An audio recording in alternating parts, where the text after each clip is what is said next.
Hello friends, welcome to exam B. आज के इस वीडियो में हम चर्चा करने वाले हैं पीआईबी की करंट अफेयर्स 28 से लेके 30 जून तक के। ठीक है। तो सेशन शुरू करने से पहले मैं आप सब लोगों को धन्यवाद देना चाहता हूं जो रिस्पांस आपने इस पीआईबी सीरीज को दिया है उसके लिए।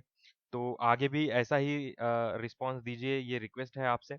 और सेशन आपको अच्छा लगता है, कंटेंट आपको अच्छा लगता है तो इसको लाइक शेयर और सब्सक्राइब जरूर कीजिए। ठीक है। तो शुरू करते हैं पहली न्यूज से। रिसेंटली अभी फाइनेंस मिनिस्टर ने लगभग 6.5 लाख करोड़ का पैकेज अनाउंस किया है, to be precise 6.28 lakh crore. ठीक है। तो इसमें काफ़ी सारी चीज़ें फाइनेंस मिनिस्टर ने अनाउंस की है। तो उसमें से हमारी काम की जो चीज़ है वो मैं आपके लिए लेकर आया हूँ। इस पैकेज में दो स्कीम्स के बारे में बात की गई है। तो वो स्कीम्स क्या है वो हम देख लेते हैं। एक तो है emergency credit line guarantee scheme. ठीक है। तो ये बेसिकली ये स्कीम क्या है कि अभी जैसा कोरोना पैंडेमिक चल रहा है तो उसमें लास्ट मार्च 2020 से लेके बहुत सारे एमएसएमईज, छोटे मोटे बिजनेसमैन, कॉटेज इंडस्ट्री जो है उनको बहुत नुकसान हुआ है। तो उनके लिए उनके पास अभी ऑप्शनल क्रेडिट तक नहीं है। ऑपरेशनल क्रेडिट की बात कर रहा हूँ मैं। ऑपरेशनल क्रेडिट ये होता है कि बिजनेस चलाने के लिए, आपको बिजनेस के ऑपरेशन करने के लिए कुछ आपको पैसा लगता है ना।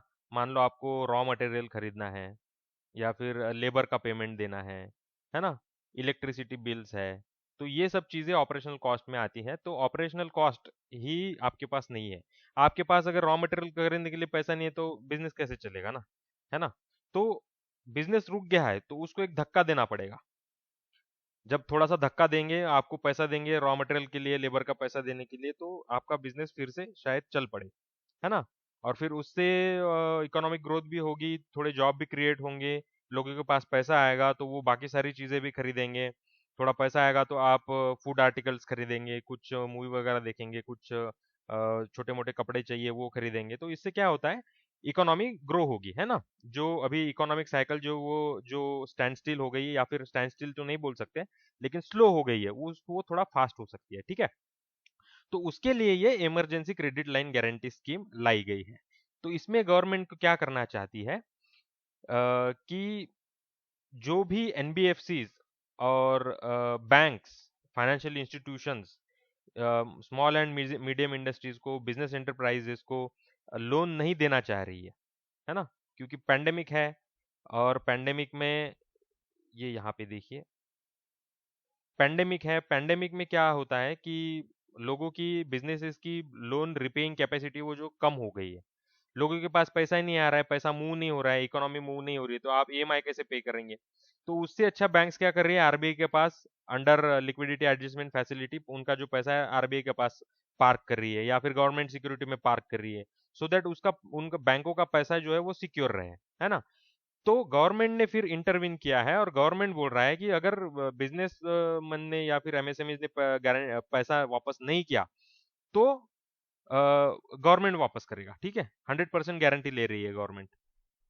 तो इसकी वजह से क्या होगा, बैंकों में और एनबीएफसीज में जो कुछ भी लेंडिंग इंस्टीट्यूशंस है उनमें एक ट्रस्ट पैदा होगा, और फिर वो आगे लेंड करेंगे। आगे लेंड करेंगे तो एमएसएमईज का जो बिजनेस है वो फिर से चल पड़ेगा। तो ये बेसिकली ऑब्जेक्टिव है इस emergency credit line guarantee scheme का। ठीक है। तो इसमें अभी इनके फीचर्स क्या है वो भी देख लेते हैं। पहला जो है इमरजेंसी क्रेडिट लाइन, ये पहला फीचर इमरजेंसी क्रेडिट लाइन, मतलब इसके अंडर ये है कि भाई बैंक पैसा देगी, लेकिन कितना देगी। एमएसएमईज को 100 करोड़ लगेगा, 200 करोड़ लगेगा, लेकिन देना कितना है वो हम कैसे डिसाइड करेंगे, बेनिफिशियरीज। तो वो है यहाँ पे, the amount of emergency credit line to be extended to business enterprises and MSMEs would be up to 20% of total outstanding. 20% of total outstanding मतलब क्या है, आउटस्टैंडिंग क्या होता है। मान लो आपने 100 रुपये कर्जा लिया बैंक से। ठीक है। 100 रुपये एसबीआई से आपने लोन लिया, और इसमें का आपने मान लो 40 रुपये पे कर दिए। ठीक है। 40 रुपीज आपने ईएमआई के थ्रू पे कर दिए, रिटर्न कर दिए एसबीआई को। फिर आपका बैलेंस कितना बचा, 60 रुपीज। तो ये 60 रुपीज जो है इसको बोलते हैं आउटस्टैंडिंग। ठीक है। तो ये 60 रुपीज का 20%, है ना। तो ये होता है अराउंड 12 रुपये। तो 12 रुपये आपको लोन मिलेगा इस स्कीम के थ्रू। ठीक है। ये मैंने समझाने के लिए बहुत ही स्मॉल फिगर लिया है, लेकिन ये लोन्स जो है करोड़ों में जाते हैं। है ना। किसी का मान लो 100 करोड़ आउटस्टैंडिंग होगा, तो उसका 20% मतलब 20 करोड़ उसको लोन मिलेगा। तो 20 करोड़ मतलब बहुत बड़ी अमाउंट होती है, उससे वो अच्छा खासा वो उसका बिजनेस शुरू कर सकता है फिर से, जो अभी थोड़ा स्टैंड स्टिल पे आ गया है ना। तो ये चीज़ है। तो आगे बढ़ते हैं, फिर गारंटी को कौन देगा? गवर्नमेंट ऑफ इंडिया देगी, और कितना देगी? 100%, है ना। आगे आते हैं इलिजिबल कौन है। तो इलिजिबल वो लोग हैं जिनका आउटस्टैंडिंग लोन 50 करोड़ तक है। ठीक है। जैसे मान लो किसी का 100 करोड़ भी होगा आउटस्टैंडिंग लोन, तो उसको नहीं मिलेगा। उसको उसी को लोन मिलेगा ये जिसका आउटस्टैंडिंग अमाउंट 50 करोड़ तक है और एनुअल टर्नओवर 250 करोड़ है। ठीक है। मतलब ये बैंकिंग एग्जाम्स में क्या है, ये जो फिगर्स है, फैक्ट एंड फिगर्स है, बहुत इंपॉर्टेंट हो जाती है। जैसे आरबीआई और नाबार्ड, वहां पे क्या होता है, आपको पैरा बेस्ड क्वेश्चंस आते हैं। ठीक है। ये पैरा बेस्ड क्वेश्चंस में ना ऐसी फिगर्स बहुत इंपॉर्टेंट हो जाती है। जिन्होंने मेंस दिया है उनको पता होगा। और जो जो लोग यूपीएससी वाले ये वीडियो देख रहे हैं और वो अगर समझ रहे हैं कि सिर्फ कंसेप्चुअल बेस्ड क्वेश्चंस आएंगे नाबार्ड और आरबीआई में बैंकिंग में, तो वो गलत है। यूपीएससी वाले जो लोग बैंकिंग में उतर रहे हैं, अभी रेगुलेटरी बॉडीज के एग्जाम में उतर रहे हैं, उनको खुद को आदत डालनी पड़ेगी ये फैक्ट्स एंड फिगर्स ध्यान में रखने की। ठीक है। इसलिए मैंने ये पूरा यहाँ पे आपके लिए कंटेंट लाया है, तो आप इसके नोट्स बना लो, है ना। फिर फिर इंटरेस्ट रेट क्या होगा? Interest rate charge is capped at 9.25% for banks and 14% for NBFCs. ठीक है। एनबीएफसीज का जो बिजनेस होता है वो ज़्यादा बड़ा नहीं होता है, तो उनको वो कम मार्जिन पे काम नहीं कर पाते, है ना। तो इसलिए उनको ये सहूलत दी है कि आप ज़्यादा इंटरेस्ट रेट चार्ज करो, है ना। और जो बैंक होगा उनको 9.25 के ऊपर इंटरेस्ट रेट चार्ज नहीं करना है। ठीक है। तो ये भी आपने नोट करना है। मैक्सिमम टेन्योर क्या है? 4 ईयर। 4 साल में आपको पैसा वापस करना है बैंकों का। मोराटोरियम मतलब 12 महीने। मोराटोरियम मतलब शुरू के 12 महीने आपने पैसे नहीं भी दिए तो बैंक आपको कुछ नहीं बोलेगी। ठीक है। ऑन प्रिंसिपल अमाउंट है, मतलब आपको इंटरेस्ट पे करना है, लेकिन प्रिंसिपल अमाउंट आपने 12 महीने तक वापस नहीं किया तो भी चलेगा। ठीक है। आगे बढ़ते हैं। आगे नेक्स्ट स्कीम है आत्मनिर्भर भारत रोजगार योजना। ठीक है। अभी कोरोना के चलते मार्च 2020 के आगे बहुत लोगों ने ले ऑफ किया। ठीक है। मतलब ले ऑफ करना मतलब क्या? जो भी लेबर्स है उनको निकाल दिया, क्योंकि उनको पैसा देने के लिए पैसे ही नहीं है, उनका जो भी वेजेस देने के लिए पैसे नहीं है। तो बहुत सारे एमएसएमईज में जिनका टर्नओवर 20 करोड़ है, 25 करोड़ है, ऐसे लोगों ने क्या किया, नए रिक्रूटमेंट भी करना बंद कर दिया। क्योंकि नए रिक्रूटमेंट करेंगे तो उनको सैलरी देना पड़ेगा रेगुलर, फिर उनका पीएफ भी भरना पड़ेगा एम्प्लॉयर को, है ना। तो ये सब चीज़ें हैं, इसकी वजह से जो एमएसएमईज है, जो नए बिजनेसमैन है, वो नया कुछ एम्प्लॉयमेंट क्रिएट नहीं कर रहे थे। तो उनको बूस्ट करने के लिए, उनको एनकरेज करने के लिए, एम्प्लॉयमेंट क्रिएशन के लिए गवर्नमेंट ऑफ इंडिया ने ये स्कीम लॉन्च की है, जिसका नाम है आत्मनिर्भर भारत रोजगार योजना। ठीक है। तो इसका बेसिक एम क्या है? To boost employment in formal sector. ठीक है। और ये स्कीम ऑपरेशन में रहेगी 2020 से 23 तक। ठीक है। फिर आगे बढ़ते हैं। जो इस स्कीम के अंडर वही एम्प्लॉयज मतलब बेनिफिट करेंगे जो 15,000 से नीचे सैलरी कमा रहे हैं।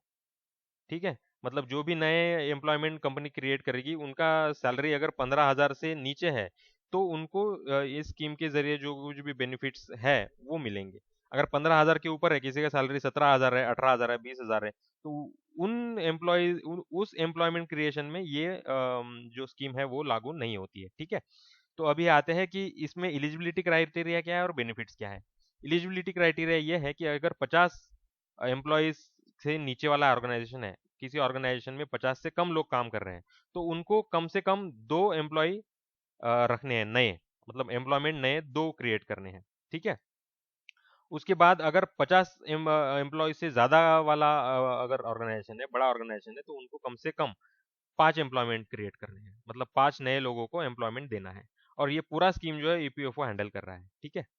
एडमिनिस्ट्रेशन जो है ईपीएफओ करेगा। तो ऐसे फिर जो भी बिजनेसेस है, छोटे मोटे एमएसएमईज है ना, कॉटेज इंडस्ट्री हो सकता है, कुछ डेयरी का किसी का बिजनेस होता है, वहाँ पे भी लगभग 20-30 बहुत सारे बड़े बड़े डेयरीज में 20-30-25-40 तक लोग काम करते हैं, है ना। तो ऐसे सब जो वेंचर्स है उनको फिर बेनिफिट क्या होगा? अगर 1000 एम्प्लॉयज के नीचे वाला वेंचर है तो उन ऐसे एम्प्लॉयज का जो नए एम्प्लॉयमेंट वो क्रिएट कर रहे हैं उन सभी का 12% ऑफ वेजेस जो एम्प्लॉयर को देना पड़ता है और एम्प्लॉय को भी 12% देना पड़ता है। तो ये टोटल 24% जो है, 24%, 24% ये गवर्नमेंट ऑफ इंडिया पे कर रही है। ठीक है, इसका जो 12% जो एम्प्लॉयर को देना पड़ता था, ये बर्डन एम्प्लॉयर पे अभी नहीं है। ठीक है, अगर 1000 एम्प्लॉय से अगर बड़ा ऑर्गेनाइजेशन है तो फिर उसका सिर्फ एम्प्लॉय का जो कंट्रीब्यूशन है वो गवर्नमेंट ऑफ इंडिया पे करेगी, 12% कंट्रीब्यूशन। ठीक है, तो ये 12-12 जो है और 1000 ये ऊपर 50, ये सभी फिगर्स आप एक 15-20-25 वर्ड्स में आप आपके नोट्स सेपरेट बना लो, ताकि जब एग्जाम कोई भी एग्जाम आप अप्रोच करोगे तो जो भी करंट अफेयर्स में न्यूज़ थी वो आप जल्दी से रिवाइज कर सको। ठीक है, आगे बढ़ते हैं। अब ये रिसेंटली जो है नेशनल डिजिटल हेल्थ मिशन जो है वो काफी न्यूज में है। तो इस पे काफी कंसेप्चुअल क्वेश्चंस बन सकते हैं और कंसेप्चुअल क्वेश्चन से भी आगे बढ़ के ये डिजिटल मिशन है क्या और क्या बनेगा इससे, क्या मतलब लोगों को बेनिफिट होगा, ये जानना बहुत जरूरी है। तो इसका जो बेसिक एम है वो है to integrate digital health infrastructure. ठीक है, to integrate digital health infrastructure of the country, ये जो मैंने हाईलाइट किया है। ठीक है, तो इससे क्या होगा, एफिशिएंसी बढ़ेगी। मतलब आज अगर आप एक हॉस्पिटल में, सिविल हॉस्पिटल में ओपीडी अगर 50 पेशेंट्स की हो रही है पीएचसी में मान लो या सिविल हॉस्पिटल में मान लो, तो वो आगे चल के ये ज्यादा होना चाहिए, 70 होना चाहिए, 80 होना चाहिए, 100 होना चाहिए, ये बढ़ना चाहिए। तो इसको बोलेंगे हम एफिशिएंट हो गया, है ना। एक्सेसिबल भी होना चाहिए, मतलब रूरल रूरल इंडिया में पीएचसी नहीं होते हैं बहुत सारे, तो यूपी बिहार जैसा एरिया हो गया, झारखंड जैसा एरिया हो गया, ट्राइबल एरियाज हो गए, वहाँ पे पीएचसी हमको ओपन करने हैं, हॉस्पिटल्स ओपन करने हैं। ठीक है, फॉर एग्जांपल बहुत बार जो अभी जो टेलीमेडिसिन है वो भी उसके थ्रू भी हम अभी हेल्थ सर्विसेज अभी हम प्रोवाइड कर रहे हैं। टेलीमेडिसिन मतलब एक ई संजीवनी करके स्कीम है, मैंने पीआईबी में ही कवर किया है। ठीक है, ई संजीवनी स्कीम, तो इसके थ्रू जो है टेलीमेडिसिन मतलब ऑनलाइन आपको प्रिस्क्रिप्शन प्रोवाइड किया जाता है। ठीक है, इंक्लूसिव भी होना चाहिए, SC STs, वुमन, ट्राइबल्स, ये इन सबको हेल्थ फैसिलिटीज मिलनी चाहिए। तो वो कैसे इंश्योर करेंगे, मान लो अभी नॉर्थ ईस्ट इंडिया है, नॉर्थ ईस्ट इंडिया में आपको इतने सारे पहाड़ी एरिया है, वहाँ पे बहुत बार डॉक्टर नहीं पहुँच पाते। तो डॉक्टर नहीं पहुँच पाते तो फिर क्या करेंगे, वहाँ पे भी टेलीमेडिसिन यूज करेंगे, है ना। जो कुछ भी छोटा मोटा अगर आपको बीमारी है तो आप ई संजीवनी से रजिस्टर करके डॉक्टर के साथ आप कनेक्ट हो सकते हैं। डॉक्टर आपको प्रिस्क्रिप्शन देगा, वो आप जनौषधि स्टोर में जाके खरीद लो। ठीक है, लेकिन इसमें भी प्रॉब्लम है क्योंकि बहुत सारे लोगों को इंटरनेट इंफ्रास्ट्रक्चर प्रोवाइड नहीं किया जाता होता है, और किसी के पास इंफ्रास्ट्रक्चर है, फोन है, नेट है, लेकिन उसको कैसे रजिस्टर करना वो भी समझ में नहीं आता है ना। तो ये सब दिक्कतें हैं, डिसएडवांटेजेस हैं, लेकिन इन डिसएडवांटेजेस होने के बावजूद इस पे काम करना पड़ेगा, तब जाके हमारी हेल्थ इंफ्रास्ट्रक्चर जो है, हेल्थ सर्विसेज जो है वो इम्प्रूव होगी। ठीक है, तो ये बेसिक आइडिया है नेशनल डिजिटल हेल्थ मिशन का, है ना। तो ये बेसिकली क्या करने वाले हैं, ये इंटीग्रेट करने वाले हैं। इंटीग्रेट किसको करेंगे, तो ये सब एंटिटीज है। यहाँ पे जो एंटिटीज आपको दिख रहे हैं, सेंट्रल गवर्नमेंट, स्टेट गवर्नमेंट, फिर मैनेजर्स, रेगुलेटर्स, एसोसिएशन जो है, जैसे इंडियन मेडिकल एसोसिएशन है उसका इंटीग्रेशन, फिर एनजीओ जो है जो हेल्थ सेक्टर में काम कर रही है, फिर जो प्रैक्टिशनर्स है, BAMS है, MBBS है, MD है ना, आयुर्वेदिक डॉक्टर्स भी है, इनको सबका इंटीग्रेशन करना है। हेल्थ टेक कंपनीज है ना, इंश्योरर्स है, हेल्थ इंश्योरेंस जो देते हैं, इन सबका इंटीग्रेशन करना है। तो इससे क्या होगा, मैं आपको एक एग्जांपल देके समझाता हूँ। मान लीजिए फॉर एग्जांपल आप डॉक्टर के पास गए। ठीक है, आप गए या आप हो, मान लो आप गए डॉक्टर के पास, तो डॉक्टर आपको मान लो पेट दुख रहा है आपका, तो पेट के लिए आप डॉक्टर के पास गए, डॉक्टर ने आपको प्रिस्क्रिप्शन दिया, प्लस साथ साथ में ये बोला कि आपको सोनोग्राफी भी करना पड़ेगा पेट का, ताकि अच्छे से डायग्नोसिस हो सके और प्रॉपर मेडिसिन दी जा सके। तो सोनोग्राफी के लिए आप दूसरे डॉक्टर के पास जाएंगे जो रेडियोलॉजिस्ट है ना। तो रेडियोलॉजिस्ट के पास जाओगे, आप उसको पैसा पे करोगे, फिर वो आपको एक्सरे देगा। एक्सरे मतलब वो सोनोग्राफी जो फिल्म होती है वो देगा।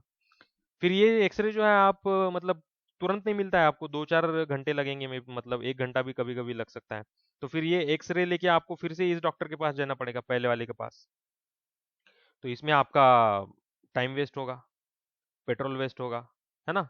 किसी के पास गाड़ी नहीं है तो फिर ऑटो का पैसा लगेगा।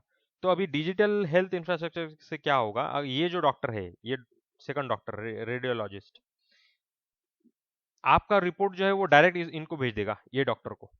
किसके थ्रू? आपका एक डिजिटल हेल्थ कार्ड अभी जनरेट होगा, आपका एक यूनिक नंबर रहेगा आधार कार्ड जैसा। उस नंबर पे आपका जो भी हेल्थ का हिस्ट्री है वो सब अटैच रहेगा। तो वो नंबर अगर ये डॉक्टर उनके सिस्टम में डालते हैं तो आपका जो भी एक्सरेज है, ब्लड रिपोर्ट है, वो पहले वाले डॉक्टर को चला जाएगा। ठीक है। तो आपको मतलब आपके जो चक्कर काटने पड़ते हैं आपको, पहले डॉक्टर के पास जो फिजिशियन है, फिर पैथोलॉजिस्ट के पास जहाँ पे आपको ब्लड रिपोर्ट करना है, फिर दूसरे रेडियोलॉजिस्ट के पास जहाँ पे आपको सोनोग्राफी लेना है, वो सब आपको चक्कर आपकी कम हो जाएंगी। ठीक है। और क्या होगा इससे? और ये होगा कि ये जो हॉस्पिटल में आप जा रहे हो, यहाँ पे डॉक्टर के पास जाओगे तो गवर्नमेंट को पता चल जाएगा कि इस डॉक्टर ने कितने पेशेंट किए, फिर उन पेशेंट से कितना इनको रेवेन्यू हुआ इस हॉस्पिटल को, वो भी पता चल जाएगा। तो कोई हॉस्पिटल अगर टैक्स इवेजन में इन्वॉल्व है तो वो भी पकड़े जाएंगे, है ना। मतलब गवर्नमेंट का टैक्स रेवेन्यू बढ़ेगा। टैक्स रेवेन्यू बढ़ेगा तो वही पैसा गवर्नमेंट हेल्थ इंश्योरेंस में, हेल्थ सेक्टर में पंप कर सकती है ना। तो ये चीजें इंटीग्रेशन की वजह से हम कर पाएंगे। ठीक है। तो आगे बढ़ते हैं। अभी ये रिसेंटली एक स्टैटिस्टिक डे करके हमने सेलिब्रेट किया है, ये इंपॉर्टेंट है। ये हुआ है आपका 29 जून को। ठीक है, स्टैटिस्टिक डे। इसका थीम था sustainable development goals and hunger. ठीक है। मतलब ये SDG 2 जो है वो एंडिंग हंगर से, आपके हंगर से रिलेटेड है। ये आपको नोट डाउन करना है। ठीक है। आगे बढ़ते हैं। रिसेंटली ये इलेक्टोरल बॉन्ड भी बहुत ज़्यादा न्यूज़ में था।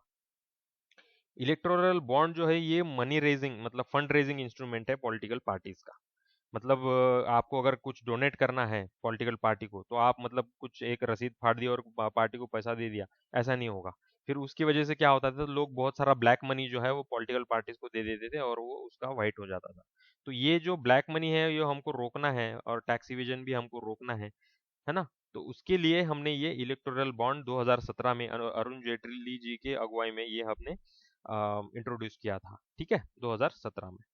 तो इससे क्या हो रहा है, अभी आपको अगर ये पॉलिटिकल पार्टी को कुछ डोनेशन देना है तो आपको पहले ये इलेक्टोरल बॉन्ड बॉन्ड खरीदना पड़ेगा। ये अवेलेबल है 4 डिनोमिनेशन में। एक तो है 1000, 10,000, है ना, 1 लाख और 1 करोड़। तो ये डिनोमिनेशन में ये अवेलेबल है, तो आपको बॉन्ड खरीदना है और इनको पैसा देना है। तो इससे क्या हो जाएगा कि पॉलिटिकल पार्टीज को जो भी फंडिंग आ रहा है वो ट्रेस कर पाएंगे हम, है ना। अगर ब्लैक मनी आ रहा है तो वो भी ट्रेस कर पाएंगे, है ना। तो आपको अगर बॉन्ड खरीदना है तो आपको जाना पड़ेगा SBI के ब्रांच में, क्योंकि सिर्फ ये ब्रांच, सिर्फ SBI को ही ऑथराइज किया गया है ये बॉन्ड देने के लिए। और अगर ये कब मिलेगा, ये सिर्फ 10 दिनों तक मिलेगा। जो भी क्वार्टर का स्टार्ट होता है, जब भी नया क्वार्टर स्टार्ट होगा, 4 क्वार्टर है, तो साल में 4 क्वार्टर के 10-10 दिन, मतलब 40 दिन से ही साल में ये बॉन्ड मिलते हैं आपको। ठीक है। तो आगे बढ़ते हैं। कैपेक्स। कैपेक्स जो है ये इस बार IBPS PO मेंस में भी पूछा गया था कि कैपेक्स क्या है। IBPS PO mains previous year question, इसी साल का मेंस 2021, ये पूछा था कैपेक्स। तो कैपेक्स क्या है? बेसिकली कैपेक्स कैपिटल एक्सपेंडिचर है। और कैपिटल एक्सपेंडिचर क्या है? कैपिटल एक्सपेंडिचर बोले तो ऐसा एक्सपेंडिचर जो कि आपको लॉन्ग टर्म में हेल्प करेगा। लॉन्ग टर्म में क्या हेल्प करेगा? मान लो आपने कुछ डैम बनाना है, तो डैम आपने एक बार बना दिया, वो 50-60 साल चलेगा। मान लो आपने कुछ बिजनेस डाला है, मान लो एनर्जी इंफ्रास्ट्रक्चर में, रिन्यूएबल एनर्जी में आपने सोलार प्लांट डाल दिया। ठीक है। तो ये सोलार प्लांट जो है वो आपको अगले 5-10 साल आपको एनर्जी देगा, है ना। जो कुछ भी मेंटेनेंस है उतना ही आपको करना पड़ेगा, बाकी तो एनर्जी फ्री है। तो इसको बोलते हैं हम कैपिटल एक्सपेंडिचर। इसका टेक्निकल डेफिनेशन जो है वो यहाँ पे दिया गया है। ठीक है। आप टेक्नोलॉजी में इन्वेस्ट करो ताकि आपको आगे चल के आपका प्रॉफिटेबिलिटी बढ़े, आपकी एफिशिएंसी बढ़े। आप नए इक्विपमेंट लो, है ना।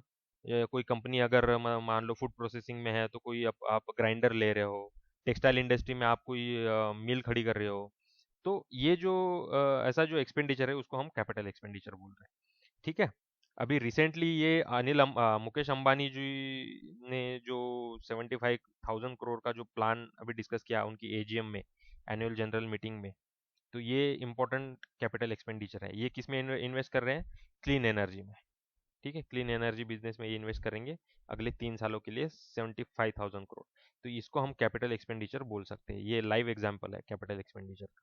ठीक है, तो ये भी इम्पोर्टेंट है क्योंकि रिलायंस बहुत ही मतलब ब्लू चिप कंपनी है हमारी कंट्री में, इम्पोर्टेंट कंट्री है। अगर रिलायंस अच्छा परफॉर्म नहीं करेगी तो हमारी इकोनॉमी भी शायद अच्छा परफॉर्म ना करे, क्योंकि बहुत बड़ा ग्रुप है, उनकी बहुत बड़ी बहुत सारी कंपनीज है ना। तो ये इंपॉर्टेंट हो जाता है, इंपॉर्टेंट न्यूज़ है, ये भी आपको नोट डाउन करना है। फिर आते हैं, ये नेक्स्ट स्कीम है पीएमएफएमई, मतलब PM formalisation of micro food processing enterprise. ठीक है, मतलब छोटे मोटे जो माइक्रो मतलब छोटा फूड प्रोसेसिंग इंडस्ट्री, कोई चकली बना रहा है, कोई चिक्की बना रहा है ना, चिक्की, कोई मतलब ढोकले का जो आटा है उसका कुछ बना रहा है, कोई सूप का मतलब पैकेट बना रहा है ना। ये छोटे मोटे जो है ये इसको माइक्रो फूड प्रोसेसिंग इंडस्ट्री हम बोलेंगे। तो इसके अंडर क्या है, जो भी फीचर्स है वो हम देख लेते हैं। पहला फीचर है वन डिस्ट्रिक्ट वन प्रोडक्ट। ठीक है, ये वन डिस्ट्रिक्ट वन प्रोडक्ट क्या है, हमारे कंट्री में लगभग मतलब 700 से ज्यादा डिस्ट्रिक्ट है। ठीक है, तो 700 डिस्ट्रिक्ट से हम अगर 700 प्रोडक्ट उठाते हैं, जो भी इस उस डिस्ट्रिक्ट का जो भी पेटेंट मतलब अच्छा खासा वहाँ पे उगाने वाला जो भी प्रोडक्ट है, जैसे मान लो रत्नागिरी में हापुस होता है। ठीक है, रत्नागिरी में आम होता है, हापुस जिसको बोलते हैं अपन। ठीक है, आप अगर महाबलेश्वर में जाओ तो वहाँ पे आपको स्ट्रॉबेरी मिलेगा, है ना। तो ऐसे डिस्ट्रिक्ट है, ऐसे शहर है, वहाँ पे जो भी कुछ भी इम्पोर्टेंट वहाँ का क्रॉप है, तो उसको हम फूड प्रोसेसिंग में इन्वॉल्व करेंगे। तो 700 डिस्ट्रिक्ट है, 700 अगर प्रोडक्ट हमको मिल गए, तो वो इकोनॉमी का स्केल की वजह से हम बहुत बड़ा फूड प्रोसेसिंग इंडस्ट्री हम तैयार कर सकते हैं। ठीक है, तो ये हमने इनकरेज कर रहे हैं कि आइडेंटिफाई करो हर डिस्ट्रिक्ट में क्या प्रोडक्ट फेमस है, फिर उसको प्रोसेस करो और उसको मार्केट में बेचो। तो इससे क्या होगा, जो एग्रीकल्चर सेक्टर में जो भी एम्प्लॉयज है, फार्मर्स है, उनका इनकम भी बढ़ेगा, है ना, हमारी इकोनॉमिक ग्रोथ भी होगी। और ये जो सेक्टर है फूड प्रोसेसिंग सेक्टर, ये भी काफ़ी मतलब बड़ा सेक्टर है और इमर्जिंग सेक्टर है, इसमें बहुत सारी अपॉर्चुनिटीज़ है। तो इसके लिए ये कंपोनेंट इस स्कीम में लाया गया है। आगे है upgradation of individual micro food processing unit, मतलब किसी का already micro food processing unit है और उसको अपग्रेड करना है, कुछ टेक्नोलॉजी लानी है, कुछ नई मशीन लानी है, कुछ नए लेबर्स स्किल्ड लेबर्स लाने हैं, है ना। तो उसके लिए फिर गवर्नमेंट सब्सिडी देता है, और सब्सिडी कितना है, 35%। मैक्सिमम सीलिंग है 10 लाख। मतलब आपके पास अगर 10 लाख का लोन अगर आप उठाते हैं, तो उसमें का 3.5 लाख आपको सब्सिडी मिलेगा और सिर्फ 6.5 लाख ही आपको पे करना है। ठीक है, तो ये इस स्कीम के तहत है। आगे बढ़ते हैं, फिर जो कुछ भी फार्मर प्रोड्यूसिंग ऑर्गेनाइजेशंस है, सेल्फ हेल्प ग्रुप्स है, कोऑपरेटिव्स है, उनको भी ये सपोर्ट करते हैं, उनको भी ग्रांट दे रहे हैं 35% का वैल्यू चेन एस्टेब्लिश करने के लिए। ठीक है, फिर आते हैं सीड कैपिटल, ये बहुत ही इंपॉर्टेंट है। सीड कैपिटल, सीड कैपिटल मतलब क्या है, सीड मतलब होता है आपका सीड, जहाँ जिससे आपका पौधा उगता है। यहाँ पे देख रहे हो, पौधा पेड़ जहाँ से उगता है, आपने सीड डाल दिया, तो फिर या इससे पौधा बढ़ेगा, बड़ा होके आपको छाव देगा, ऑक्सीजन देगा, फल देगा, है ना। वैसे ही किसी सेल्फ हेल्प ग्रुप को अगर कुछ बिजनेस डालना है, तो उसको सीड फंडिंग करना पड़ता है। फिर ये सीड फंडिंग से क्या करेंगे, ये खुद एक बड़ा बिजनेस या फिर छोटा मोटा भी बिजनेस हो तो वो क्रिएट करेंगे। फिर उससे क्या होगा, जॉब क्रिएट होगा, लोगों को सैलरी मिलेगी, इकोनॉमी में डिमांड बढ़ेगी, डिमांड बढ़ेगी तो इकोनॉमिक ग्रोथ होगा। ठीक है, उसके लिए ये सीड कैपिटल है। तो सीड कैपिटल कितना दे रहे हैं, 40,000, ये इंपॉर्टेंट है। सीड कैपिटल कितना दे रहे हैं, 40,000 इस स्कीम के अंडर। ठीक है, फिर आगे बढ़ते हैं कॉमन इंफ्रास्ट्रक्चर। कॉमन इंफ्रास्ट्रक्चर क्या होता है कि कोऑपरेटिव जो है, ये बहुत सारे 2-3 ग्रुप मिला के कुछ इनिशिएटिव लेते हैं। सेल्फ हेल्प ग्रुप भी एक गांव में 20-25 सेल्फ हेल्प ग्रुप होते हैं। तो मान लो 5-5 का ग्रुप बना के कुछ एक इनिशिएटिव इन्होंने समझो मान लो शुरू किया फूड प्रोसेसिंग का। तो 5 ग्रुप है तो मतलब कॉमन इंफ्रास्ट्रक्चर लगेगा। ठीक है, 5 ग्रुप के लिए मान लो, पांचों ग्रुप, 5 में से 3 ग्रुप का मान लो व्हीट फ्लोर का बिजनेस है, व्हीट फ्लोर उसको ग्राइंड करने का, उसको पैकेजिंग करने का और बेचने का। तो तीनों फ्लोर का मिला के, तीनों ग्रुप का मिला के आप एक ग्राइंडिंग मशीन खरीद सकते हो, है ना। एक ग्राइंडिंग मिल छोटा खरीदने के बजाय बड़ा खरीद लो आप। तो उसके ग्राइंडिंग मिल के लिए जो एक शेड होगा वो कॉमन शेड बना लो, तो पैसा कम लगेगा। 3 शेड बनाने के बजाय एक कॉमन शेड बना लो बड़ा सा, और उसमें फिर उससे फिर वहां से ऑपरेट करो। तो उसके लिए भी ये स्कीम जो है ग्रांट देती है 35%। ठीक है, तो ये चीज़ है इस पूरे स्कीम के अंडर। आगे बढ़ते हैं, अभी ये इम्पोर्टेंट है क्योंकि डॉक्टर लोग बहुत ही बढ़िया रोल प्ले कर रहे हैं इस पेंडेमिक में। तो डॉक्टर से रिलेटेड क्वेश्चंस बैंकिंग एग्जाम में आ सकते हैं। नेशनल डॉक्टर्स डे सेलिब्रेट किया जा रहा है 1 जुलाई को, ठीक है। और ये कौन सेलिब्रेट कर रहा है? आईएमए, इंडियन मेडिकल एसोसिएशन, ठीक है। ये ध्यान में रखना है आपको। और ये 1991 से शुरू है, मतलब पहली बार 1991 में शुरू किया था, in the memory of Bengal chief minister doctor BC Roy, ठीक है। तो ये आप नोट कर लो, आगे बढ़ते हैं। अभी रिसेंटली जो है जीएसटी, जो कि बहुत ही इम्पोर्टेंट फाइनेंशियल रिफॉर्म था इंडिया में, ठीक है। तो उसको अभी 4 साल पूरे हो गए। ये 17 में हमने इंट्रोड्यूस किया था, अभी 21 चल रहा है, मतलब इसको 4 साल हो गए अभी। तो जीएसटी इम्पोर्टेंट टॉपिक है, और ये कंट्री का अभी हमारे फाइनेंशियल इंफ्रास्ट्रक्चर का पार्ट हो गया है। तो इसके बारे में हमको जानकारी होना बहुत ज़रूरी है, और ये आगे चल के भी एग्जाम्स में आता रहेगा। तो ये स्टैटिक का ही पार्ट है, ये हमको पता होना चाहिए, ठीक है।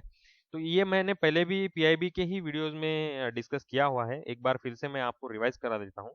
ये जीएसटी जो हमने लाया था इंडिया में, ये लाया था हमने 101, मतलब 101st constitutional amendment, constitutional amendment किया गया था जीएसटी लाने के लिए, है ना।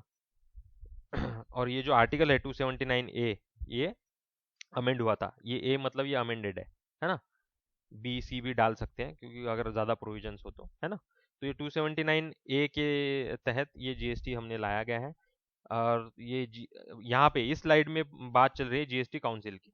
ये जीएसटी काउंसिल जो है, ये बहुत ही इंपॉर्टेंट इंस्टीट्यूशन बन गई है अभी। जीएसटी से रिलेटेड जो कुछ भी डिसीजन है, ये जीएसटी काउंसिल लेती है, ठीक है। तो जीएसटी काउंसिल में कौन कौन होता है? जीएसटी काउंसिल में सभी स्टेट का रिप्रेजेंटेशन है, और उसका चेयरमैन होता है हमारे finance minister, union finance minister. आज की डेट में वो है निर्मला जी, निर्मला सीतारमन, ठीक है। और बाकी मेंबर्स कौन होते हैं? बाकी मेंबर्स सभी minister of state of finance, ठीक है। मतलब राज्यों के जो वित्त मंत्री है, महाराष्ट्र के वित्त मंत्री हो गए, गुजरात के वित्त मंत्री हो गए, तमिलनाडु के वित्त मंत्री, ऐसे सभी वित्त मंत्री इस जीएसटी काउंसिल के पार्टिसिपेंट होंगे, ठीक है। वो मिलके डिसीजन लेंगे। और इस जीएसटी काउंसिल का अगर कामकाज करना है तो 50% मिनिमम अटेंडेंस चाहिए, ठीक है। और डिसीजन होता है 75% मेजोरिटी से, उसमें से 2/3 वेटेज है आपके स्टेट्स को, और 1/3 वेटेज है आपके सेंटर को, है ना। ठीक है। और ये जीएसटी से रिलेटेड कोई भी लॉज हो, कोई भी रूल हो, कोई भी रेट हो, तो जीएसटी काउंसिल ही उस पे डिसीजन लेता है। आगे बढ़ते हैं। ये सभी मल्टीपल टैक्सेस पहले यहाँ पे ये जो मल्टीपल टैक्सेस है पहले इंडिया में थे। तो इतने सारे टैक्सेस है, देखिए आप, सेंट्रल टैक्स है, एडमिनिस्ट्रेटिव टैक्स है, फिर प्रोसीजर्स है इन टैक्सेस के, फिर वैट है ना आपका, एंटरटेनमेंट टैक्स है, इलेक्ट्रिसिटी ड्यूटी है। तो ये सब टैक्सेस पहले मौजूद थे इंडिया में। इसकी वजह से जो है ईज ऑफ डूइंग बिजनेस हमारा बहुत ही पुअर था। तो हमने ये पूरे टैक्सेस जो है वो मर्ज कर दिए, एक ही टैक्स रखा है अभी, वो है जीएसटी, ठीक है। जीएसटी के 3 टाइप हैं आपका, सेंट्रल जीएसटी है, स्टेट जीएसटी है, और फिर ये इंटीग्रेटेड जीएसटी, ठीक है। तो ये इतने ही टैक्सेस है अभी इंडिया में। इसके अलावा भी टैक्सेस मौजूद है, मतलब पूरा एक्साइज ड्यूटी अभी खत्म नहीं किया है। ये अल्कोहल है ना, ये अल्कोहल पे अभी भी एक्साइज ड्यूटी लगाते हैं, वो अंडर है स्टेट गवर्नमेंट के। स्टेट गवर्नमेंट अल्कोहल पे टैक्स अभी भी इम्पोज कर सकते हैं। पेट्रोलियम प्रोडक्ट्स जो है वो अभी हमने जीएसटी में नहीं लाए हैं, इसलिए उसका जो टैक्स रेट है वो दिन ब दिन बढ़ते जा रहा है। जो अभी प्राइजेस है वो 100 के पार चले गए हैं, है ना। तो ये अभी जीएसटी के बाहर है फिलहाल। टोबैको जो है वो उस पे जीएसटी का पार्ट है, part of GST, but power to levy the additional excise duty with central government. मतलब जीएसटी का पार्ट है, लेकिन इस पे और एक्साइज ड्यूटी गवर्नमेंट लगा सकती है टू जनरेट मोर टैक्सेस, क्योंकि अभी पैंडेमिक चल रहा है, बहुत सारा खर्चा हो रहा है, फिजिकल डेफिसिट में चल रही है गवर्नमेंट, मतलब जितना कमा रही है उससे ज़्यादा खर्चा कर रही है। तो रेवेन्यू तो लगेगा देश चलाने के लिए, तो ऐसे टैक्सेस वो इम्पोज करके रेवेन्यू जनरेट करते हैं। और ये एंटरटेनमेंट टैक्स जो है, मतलब आपके, मान लो आप किसी मल्टीप्लेक्स में जाओगे तो टिकट खरीदोगे, तो उस पर एंटरटेनमेंट टैक्स लगता है, उसको टिकट पे लिखा भी हुआ रहता है। अभी 1 साल से तो सब बंद है, लेकिन उसके पहले से जीएसटी शुरू है ना, तो इसलिए मैं बता रहा हूँ आपको कि इंटरटेनमेंट टैक्स पे अभी जो अथॉरिटी है वो लोकल बॉडीज ही है।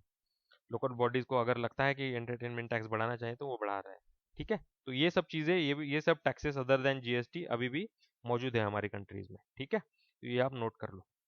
आगे बढ़ते हैं। ये जीएसटी से फायदा क्या हुआ है? जीएसटी से फायदा ये हुआ है कि ये डिक्रीज इन इन्फ्लेशन। अभी ये पॉइंट तो अभी वैलिड नहीं रहा है क्योंकि पैंडेमिक में इन्फ्लेशन अभी बढ़ रहा है, 6% के पार अभी चल रहा है, 6.1% अराउंड इन्फ्लेशन अभी चल रहा है सीपीआई। ठीक है, तो इनका मानना ये था कि ओवरऑल प्राइजेस में थोड़ा फार कम हुआ है जीएसटी की वजह से, तो ये मेन मोटिव था। लेकिन अभी तो ये पॉइंट इनवैलिड है क्योंकि इन्फ्लेशन अभी बढ़ रहा है। ईज ऑफ डूइंग आया है, डेफिनेटली आया है। ईज ऑफ डूइंग की रैंकिंग में काफ़ी बढ़ोतरी हुई है हमारी, इम्प्रूव हुआ है रैंक, है ना। ईज ऑफ डूइंग बिजनेस तो आया है क्योंकि काफ़ी सारे टैक्सेस निकाल लिए गए, अभी दो तीन ही टैक्स है। ठीक है, डिक्रीज इन ब्लैक ट्रांजैक्शन, क्योंकि ये जो ट्रांजैक्शन है जीएसटी का अभी बहुत सारा ऑनलाइन भी होता है। या ऑनलाइन जीएसटी काउंसिल जो है वो पूरा इंश्योर करती है कि बाकी सब लोगों को टैक्स भरने में थोड़ी आसानी हो, है ना। और ये जो ब्लैक ट्रांजैक्शन है वो अभी थोड़ा कम हो गया है जीएसटी की वजह से। ठीक है, फिर आते हैं मोर इन्फॉर्म कंज्यूमर। पहले 10-20 टैक्स थे, तो इन सभी टैक्सेस का थोड़ी लोग मतलब फॉलो अप लेंगे। जितना टैक्सेस था बहुत सारे लोग पे करते थे, अभी सिर्फ जीएसटी है। एक ही टैक्स होने की वजह से क्या है, कंज्यूमर जो थोड़ा अवेयर होता है। मतलब 5% की जगह अगर उसने आपसे 10% ले लिया तो आप पूछेंगे ना कि भाई 10% क्यों टैक्स, तो इस पे 5% है, आप पूछ लेंगे। पहले क्या होता था, पहले एक्साइज ड्यूटी लगती थी, फिर सीएसटी भी लगता था, उस पे वैट भी लगता था कुछ चीज़ों पे। तो ये सभी टैक्सेस इनके रेट्स जो है वो लोगों को पता नहीं होते थे। तो जीएसटी के आने की वजह से अभी लोग काफी ज्यादा अवेयर हो गए हैं, है ना। पुअर स्टेट्स टू गेन, मतलब झारखंड जैसा पुअर स्टेट है, बिहार जैसा जैसा पुअर स्टेट है, तो उनको भी बेनिफिट होगा। क्यों होगा, क्योंकि ये टैक्स जो वो है डेस्टिनेशन बेस्ड टैक्स है। ठीक है, डेस्टिनेशन बेस्ड टैक्स है। अगर आप कुछ खरीदोगे, आपके स्टेट में कुछ आ रहा है, तो उस पर आपको टैक्स मिलेगा। ठीक है, इससे मेक इन इंडिया भी इम्प्रूव हुआ है। मेक इन इंडिया इनकरेज कर पा रहे हैं हम, टैक्सेस कम हो गए हैं।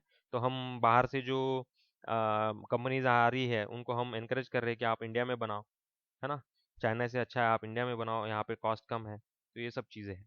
इसके अलावा ये GST service tax network, GSTN जिसको बोलते हैं हम, ये जीएसटी का पूरा नेटवर्क जो है वो अभी हैंडल कर रहा है। ठीक है, जीएसटीएन नेटवर्क। तो ये 2013 में हमने इनकॉर्पोरेट किया था। ये बेसिकली एक एंटिटी है, ऑर्गेनाइजेशन है। इसमें सेंट्रल गवर्नमेंट का कितना शेयर है, 24.5%। और सभी राज्यों का मिला के 24.5%। और ये जो फाइनेंशियल इंस्टीट्यूशन है उनका 51%। ये फाइनेंशियल इंस्टीट्यूशन कौन सी है, एचडीएफसी है। ठीक है, फिर आईसीआईसीआई है, इसमें एलआईसी हाउसिंग भी है। ठीक है, तो इन सब लोगों का जो है 51% है।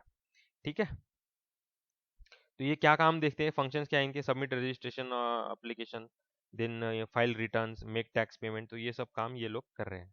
ठीक है, और इसका जो भी कामकाज है, ये मतलब ये सॉफ्टवेयर बनाने का काम ये इन्फोसिस ने किया है। ठीक है, आगे बढ़ते हैं। अभी रिसेंटली एक स्कीम थी भारत नेट।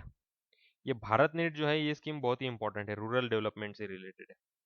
ठीक है, ये भारत नेट स्कीम जो है इंटरनेट से रिलेटेड है। इंटरनेट इंफ्रास्ट्रक्चर आपको रूरल इंडिया में प्रोवाइड करना है, तो उससे रिलेटेड ये भारत नेट स्कीम है। वायबिलिटी गैप फंडिंग भी इसमें आ गया है, तो ये भी हम देख लेते हैं क्या है ना। आते हैं, विजन क्या है भारत नेट का, मतलब भारत नेट बनाया किस लिए है, to ensure affordable broadband connectivity of 2 Mbps to 20 Mbps for all household and on demand. ठीक है, तो ये है इनका इस भारत नेट का। ठीक है, इसका विजन है। तो इसके लिए फंडिंग कौन प्रोवाइड कर रहा है, यूनिवर्सल सर्विस ऑब्लिगेशन फंड। ये आपको ध्यान में रखना है, ये इंपॉर्टेंट है। इसका जो फंडिंग हो रहा है भारत नेट का, यूनिवर्सल सर्विस ऑब्लिगेशन फंड है, इसमें इससे ये आ रहा है। ठीक है,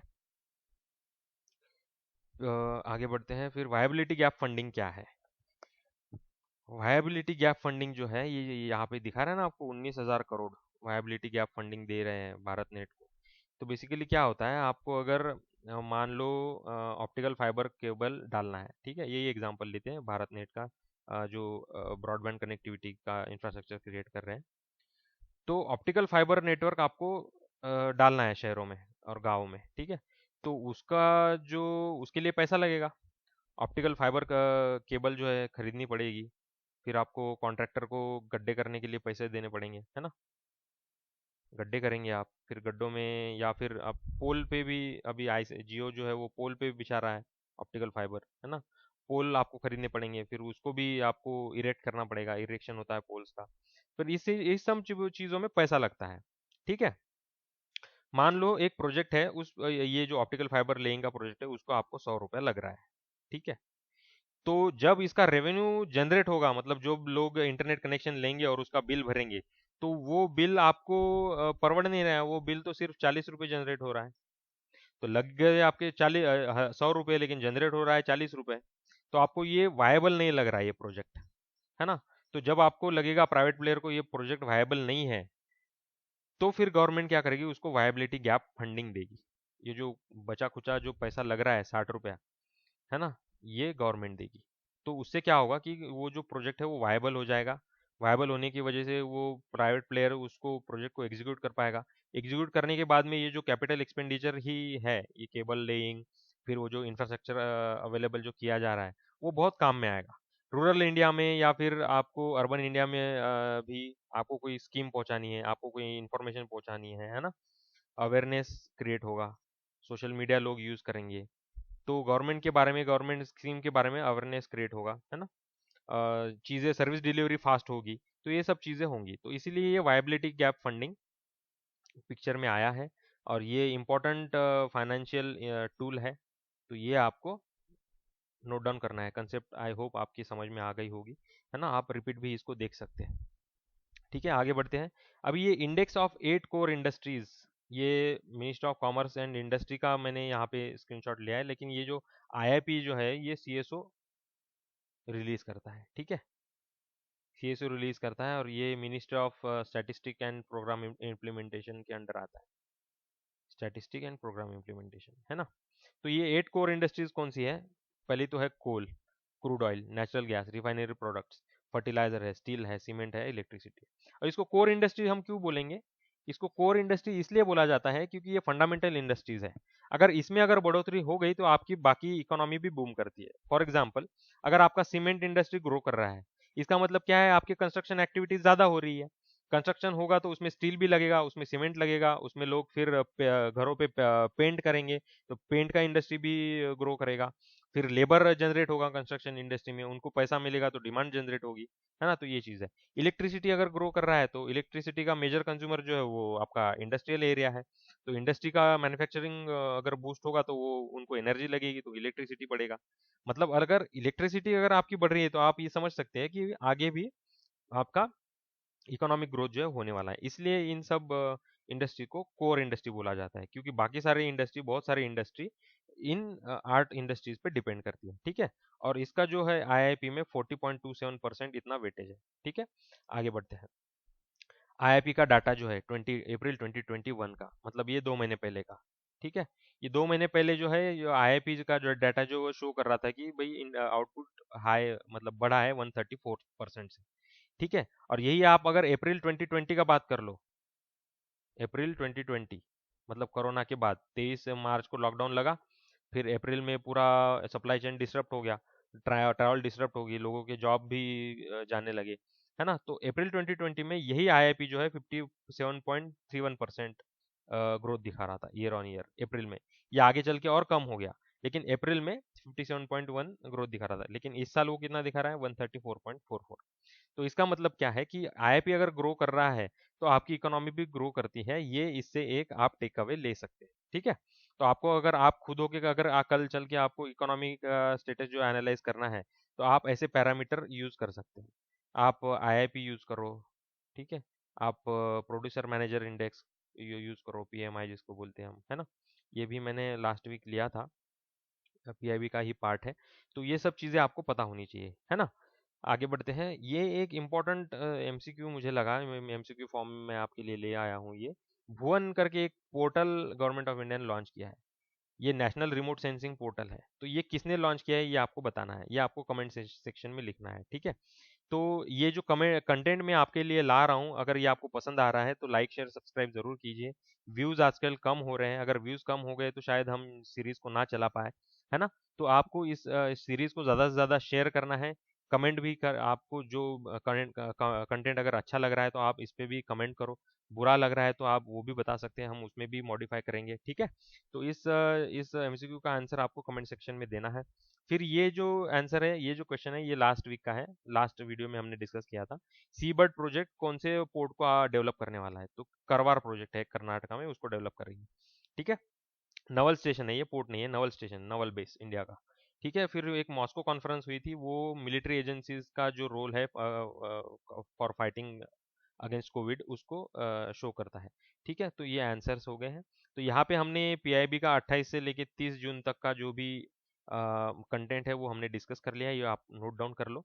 और हमारे आईबीपीएस आरआरबी के कोर्सेज अभी चल रहे हैं, फाइनेंशियल अवेयरनेस का सीरीज भी मेरा एक चल रहा है यूट्यूब पे, आप वो देख लेना, ठीक है। वो आपको मेंस में हेल्प करेगा। और आपको, आप में से किसी को अगर आरआरबी का प्रिपरेशन करना है ऑर्गेनाइज्ड वे में, तो आप हमारा कोर्स परचेस कर सकते हैं, ठीक है।